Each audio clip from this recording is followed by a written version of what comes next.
Assalamualaikum warahmatullahi wabarakatuh. Saya Khadijah Makarim. Topik kita kali ini adalah inspirasi judul skripsi Tata Boga. Teman-teman sekalian, pada kesempatan ini saya ingin membantu teman-teman dari program studi Tata Boga untuk memilih masalah penelitian dalam rangka menyusun tugas akhir. Apakah teman-teman kuliah di universitas ataupun akademi perhotelan, akademi pariwisata dan sebagainya, bisa ikut belajar bersama dalam rangka menentukan masalah penelitian. Baik teman-teman sekalian, di dalam program studi Tata Boga tentu saja ruang lingkup kajiannya sangat luas. Tetapi pada kesempatan ini saya hanya mengutip sebagian masalah ya, untuk teman-teman bisa angkat sebagai tadi inspirasi ya. Tidak untuk judul, tapi inspirasi untuk menentukan judul. Nah, baik, kita lihat apa itu Tata Boga. Adalah disiplin ilmu yang tentu saja berkaitan dengan seni menyiapkan, seni memasak, dan seni menghidangkan makanan. Ya, jadi kalau kita melihat seninya seperti apa, itu kalau di rumah kan masak ya tidak terlalu tinggi seninya ya, tapi sebetulnya dibutuhkan. Nah, kalau ingin membuka usaha makanan atau menjadi juru masak yang profesional, ini seni menyiapkan, memasak, dan menghidangkan makanan ini sangat penting. Ilmu Tata Boga itu sangat terkait dengan industri pariwisata dan perhotelan ya. Jadi itu tidak bisa dipisahkan. Baik teman-teman sekalian, kompetensi lulusan dari program studi Tata Boga itu antara lain, yang pertama adalah menguasai teknis di bidang jasa boga. Kemudian yang kedua, mampu menyusun dan mengembangkan usaha bidang boga ya. Dan yang ketiga, mengembangkan dan meneliti bidang boga. Jadi bisa menjadi peneliti di bidang boga. Kemudian tentu saja dalam mengemban beberapa kompetensi tadi, jangan lupa SDM-nya harus bertanggung jawab ya. Baik teman-teman sekalian, inspirasi untuk judul skripsinya adalah sebagai berikut. Yang pertama adalah pengembangan produk makanan ya, dalam upaya pemenuhan gizi seimbang. Misalnya mengangkat makanan-makanan bahan baku yang tradisional ya, misalnya apa yang dijadikan tempe, tahu dan sejenisnya ya. Kemudian turunan dari tempe dan tahu dan sebagainya. Kemudian yang kedua adalah masalah-masalah gizi balita ya.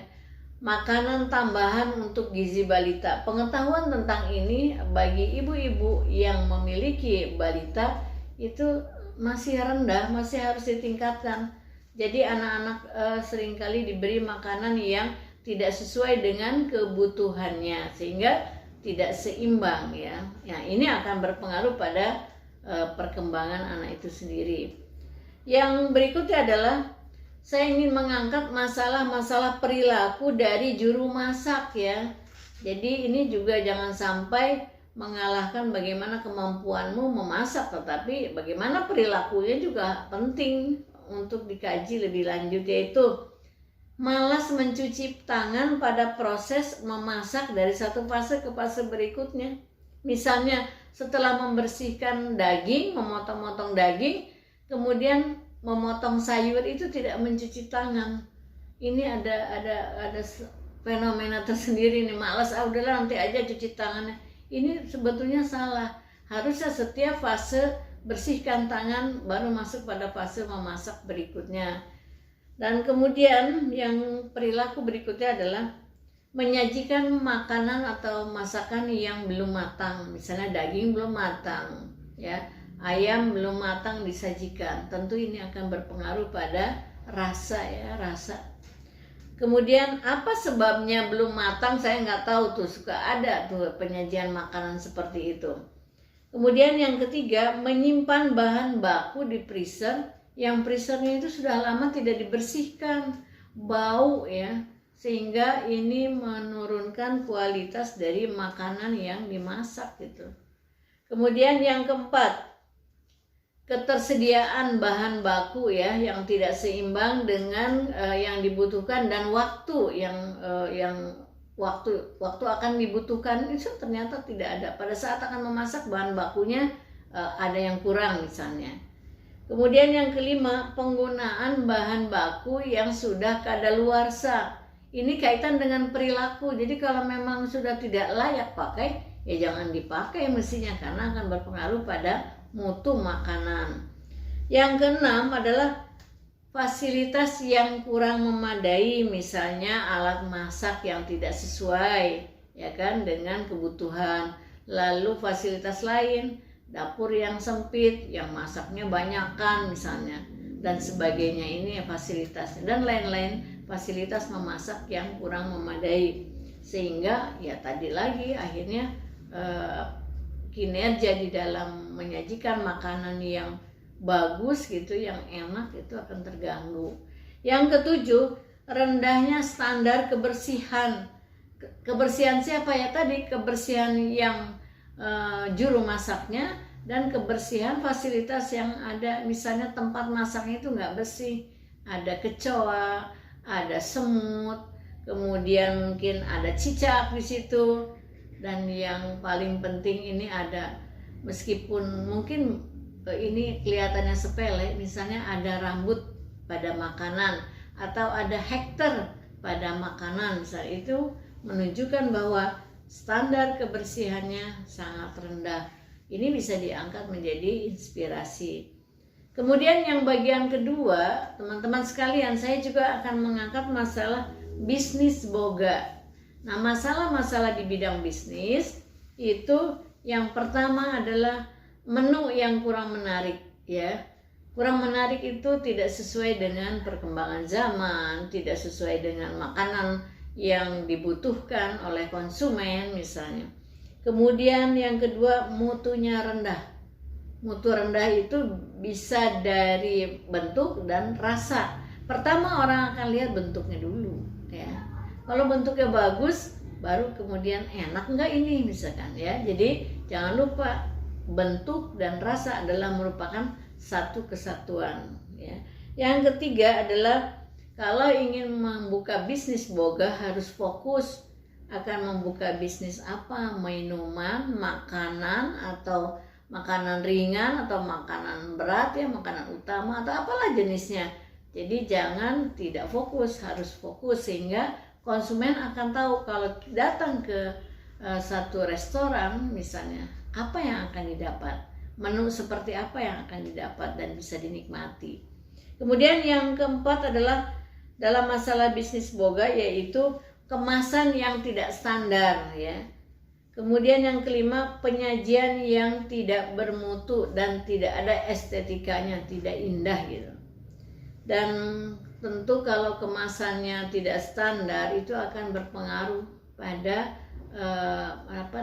rasa berubah, mungkin bentuk berubah gitu ya.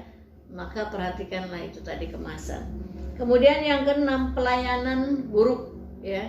Pelayanan buruk itu adalah dengan cara misalnya kurang penghargaan terhadap konsumen misalnya. Kalau komplain tidak dilayani misalnya. Kalau membutuhkan sesuatu pada saat makan, kalau di restoran misalnya, pelayanan kurang dan sebagainya. Ini masalah perilaku pada SDM-nya tentu ya. Nah, baik teman-teman sekalian, yang ketiga sebagai penutup yang bisa diangkat sebagai inspirasi adalah masalah penjaminan mutu ya, penjaminan mutu dan keamanan pangan. Nah, ini penting, yaitu bagaimana kita menjaga kualitas makanan mulai dari pemilihan bahan, prosesnya, kemudian penyajiannya. Jangan lupa, ini adalah satu kesatuan, mulai dari pemilihan bahan, kemudian prosesnya, memasaknya, kemudian menyajikannya tentu dengan kemasan yang bagus dan bermutu dan menggunakan estetika yang menimbulkan daya tarik tersendiri ya. Jadi senang orang lihat mau makan itu udah seleranya akan timbul gitu ya, dengan bentuk yang bagus dan kemasan yang bagus. Kemudian jangan lupa kemasan dan estetika itu jangan sampai mengabaikan satu dengan yang lainnya. Kemasan sudah bisa dengan standar tertentu, tapi kita lihat estetikanya. Atau kalau kita ingin mengunggulkan estetika, jangan lupa standar mutu dari kemasannya itu seperti apa. Jadi ini adalah kemasan dan estetika dari kemasan itu merupakan satu kesatuan ya. Jadi demikianlah teman-teman sekalian apa yang ingin saya sampaikan, ingin membantu teman-teman dari program studi Tata Boga untuk mengangkat masalah penelitian. Jangan lupa, jangan kamu terburu-buru untuk membuat judul, kemudian ketika bimbingan apa masalahnya nggak tahu.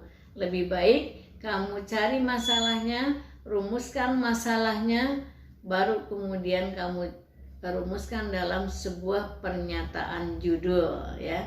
Nah, jadi ketika bimbingan nanti kamu ditanya apa masalahnya, kamu bisa menjelaskan kepada dosen pembimbing. Demikian, mudah-mudahan bisa saling membantu satu sama lain dari teman-teman program studi Tata Boga. Semoga bermanfaat. Mohon maaf bila ada kesalahan. Sampai ketemu di lain kesempatan. Assalamualaikum warahmatullahi wabarakatuh.